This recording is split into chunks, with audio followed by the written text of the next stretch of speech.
السلام علیکم ورحمۃ اللہ تعالی وبرکاتہ۔ امید ہے کہ آپ لوگ خیر و عافیت سے ہوں گے۔ دوستو، آج میں آپ سب کو وضو کرنے کا طریقہ بتانے کی کوشش کروں گا۔ انشاءاللہ اگر آپ کو سمجھ میں آئے تو اس کا صدقہ جاریہ سمجھ کر ویڈیو کو شیئر بھی کر دینا، تاکہ اس سے دوسرے لوگ بھی فائدہ اٹھا سکیں۔ وضو کرنے کا مکمل طریقہ کیا ہے؟ اکثر یہ ہوتا ہے کہ ہم وضو صحیح طریقے سے نہیں کرتے ہیں، اور ہمارا وضو جب نہیں ہوتا ہے تو ہم بغیر وضو جو بھی نماز پڑھتے ہیں، جو بھی عبادت کرتے ہیں، وہ قبول نہیں ہوتی ہے۔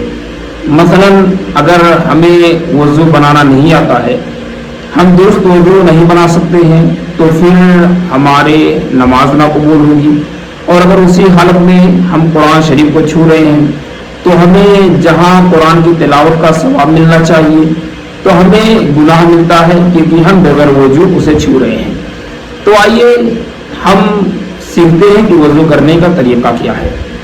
وضو کرنے کا سب سے بہتر اور آسان طریقہ ہے کہ سب سے پہلے آپ بسم اللہ الرحمن الرحیم پڑھ لیں، اور اس کے بعد آپ اپنے ہاتھوں کو گٹوں تک 3 بار دھل لیں۔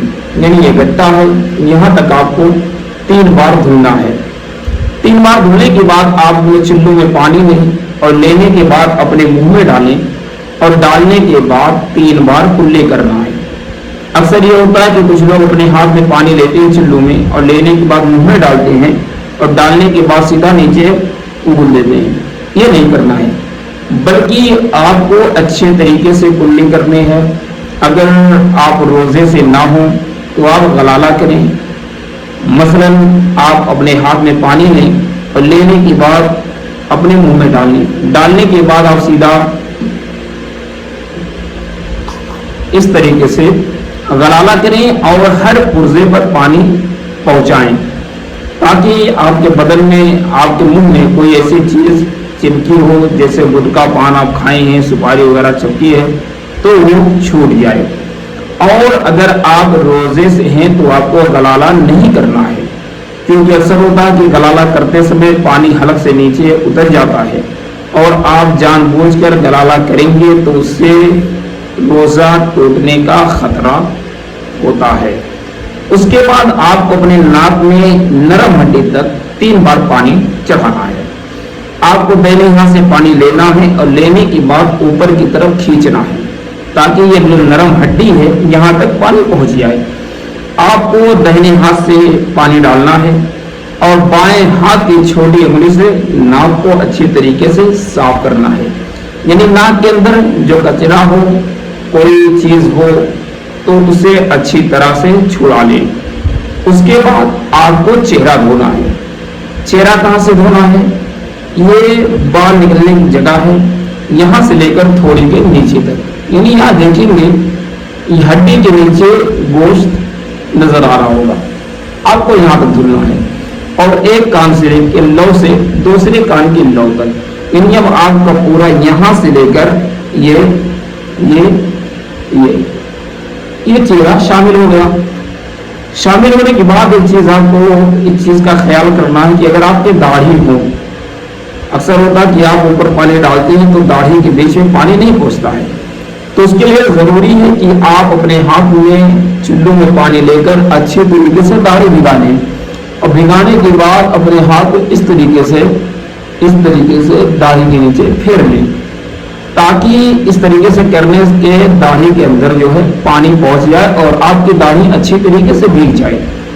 یاد رکھیے کہ وضو اور غسل میں جو بتایا جاتا ہے بھگانا، تو بھگانے کا مطلب یہ ہوتا ہے کہ جو چیزیں شامل ہیں وضو کے طریقے میں، جتنا ہاتھ شامل ہے، جتنا پیر شامل ہے، جتنا چہرہ شامل ہے، اس پہ کم سے کم 2 بوند پانی بہ جانا چاہیے۔ یہ نہیں کہ ہم اپنے ہاتھ کو بھگانے کے بعد اپنے چہرے پہ مس کر لیں تو ہمارا چہرہ بھیگ جائے گا، نہیں، بلکہ اس پہ کم سے کم 2 بوند پانی بہ جانا چاہیے۔ اس کے بعد اب آپ کو کیا کرنا ہے؟ کوہنیوں سمیت اپنے دونوں ہاتھوں کو دھلنا ہے۔ کوہنی کسے کہتے ہیں؟ یہ کوہنی ہے، یہ کوہنی، اور کم سے کم آپ اس کے اوپر سے دھلیں، تاکہ کیونکہ یہ کوئنوں سمیت ہاتھ دھونا فرض ہے، تاکہ فرض کا کوئی حصہ باقی نہ رہے۔ اس کو آپ اچھے طریقے سے پانی ڈالنے کے بعد اچھی طریقے سے مل لیں تاکہ کوئی حصہ باقی نہ رہے۔ اس کے بعد یہاں سے پانی چڑھائیں تاکہ اس کے اوپر سے پانی اچھی طریقے سے بہہ جائے۔ اس طریقے سے آپ کو میں نے پہلے بتا دیا کہ کم سے کم 2 بوند پانی بن جانا چاہیے۔ اب یہ ہو گیا، اس کے بعد آپ کو کیا کرنا ہے؟ سر کا مسح کرنا ہے۔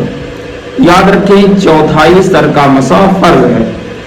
1/4 سے مراد یہ ہوتا ہے کہ 4 حصے میں 1 حصے کا مسح کرنا فرض ہے اور پورے سر کا مسح کرنا سنت ہے۔ تو بہتر یہ کہ ہم سنت طریقے پہ چلیں تاکہ ہمارا فرض بھی ادا ہو جائے اور ہماری سنت بھی ادا ہو جائے۔ مگر آئیے سنت طریقہ جاننے کی کوشش کریں کہ سنت طریقہ کیا ہے مسح کرنے کا۔ تو آئیے دیکھتے ہیں۔ سب سے پہلے آپ کو کیا کرنا ہے؟ ان 3 انگلیوں کو ایک ساتھ جوڑنا ہے۔ دیکھیے شہادت کی یہ 2 انگلی نہ رہے، شہادت کی انگلی اور یہ انگلی چھوڑ دیں۔ ان 3 انگلیوں کو آپ کو جوڑنا ہے۔ جوڑنے کے بعد آپ اسے یہاں رکھیں۔ رکھنے کے بعد آپ سیدھا پیچھے لے کر جائیں۔ پیچھے کہاں تک لے جانا ہے؟ یہاں آپ کو گدی نظر آ رہی ہوگی، پیچھے گدی ہی سب کو پتا ہے، وہاں تک لے جانا ہے۔ مگر صرف یہ 3 انگلی اور یہ 3 انگلی ٹچ ہونا چاہیے، یہ بھی نہیں ٹچ ہونا چاہیے، یہ بھی نہیں ٹچ ہونا چاہیے اور یہ بھی نہیں ٹچ ہونا چاہیے۔ اب ہم 3 انگلیوں کو یہاں تک لے کر جائیں گے تو یہاں سے ہم کو یہ ٹچ کر لینا ہے، اس طریقے سے واپس آئے گا۔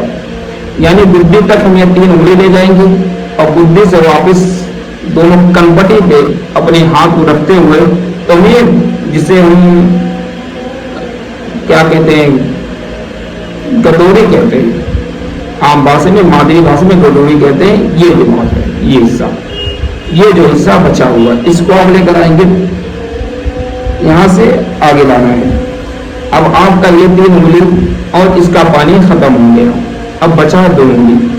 ان 2 انگلیوں کو جس طریقے سے ہمارے کان بنے ہوئے ہیں اسی طریقے سے اپنے کان میں گھما لیں گے۔ اب 3 انگلی اور اس کا بھی پانی ختم ہوا، اس کا بھی پانی ختم ہوا، بچا ہے یہ حصہ۔ اس کو اپنے کان کے اوپر اس طریقے سے مس کر لیں گے، اس طریقے سے، اس طریقے سے۔ اب کیا بچا ہے؟ ہمارا پیچھے کا حصہ بچا ہوا ہے۔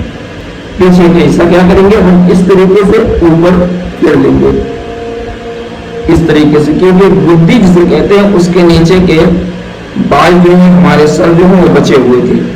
اکثر لوگ کرتے ہیں کہ گردن کا مسح کر لیتے ہیں، گردن کا مسح کرنا مکروہ ہے اور مسح نہیں کرنا چاہیے گردن کا۔ بعض لوگوں کا سوال یہ ہے کہ کچھ لوگ ایسا کرتے ہیں مسح کرنے کے بعد چومتے ہیں، تو اس کی کیا حقیقت ہے؟